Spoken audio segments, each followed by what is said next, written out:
First of all, Christopher, leave baby Blue out of this mess. Every time that little bee opens her mouth, you act like she's some sort of tiny, airborne dictator. She ain't the problem. She's the only reason this whole operation don't collapse into a screaming match and a grease fire. And another thing, don't sit there polishing your glasses and pretending you're above everybody because you read 3 philosophy books and bought a vest with elbow patches. Baby Blue calls it fair. You call it interference. That's because every time somebody disagrees with you, you start talking like an ancient librarian guarding forbidden scrolls. You know what your real problem is, Christopher? You're a kook. Yeah, I said it. A full-blown, government file-reading, flashlight under the chin, UFO kook. Every conversation somehow turns into, Brother Bake, the triangles over Nevada.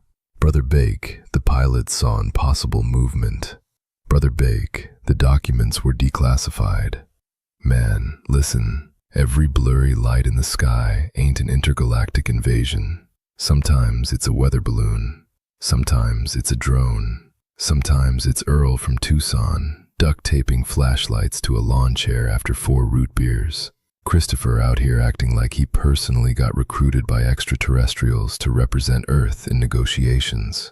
And don't get me wrong, I'm not saying strange things don't happen. World's full of strange things.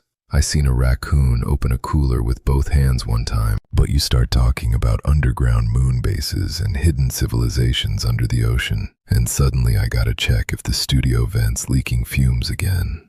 But speaking of government nonsense, now that Virginia Supreme Court ruling on gerrymandering, that's the kind of thing people ought to be paying attention to. See, folks get distracted chasing lights in the sky, while people down here redraw maps like they're trying to win a carnival game. That stuff matters. That affects elections, representation, communities, real, everyday people. And that's the problem nowadays. Everybody looking upward for aliens while politicians quietly moving lines around on paper like a shell game at the county fair. Christopher worried about little green men. I'm worried about the ones wearing neckties. Now somebody get baby Blue back in here before Ironhorn starts explaining crop circles again.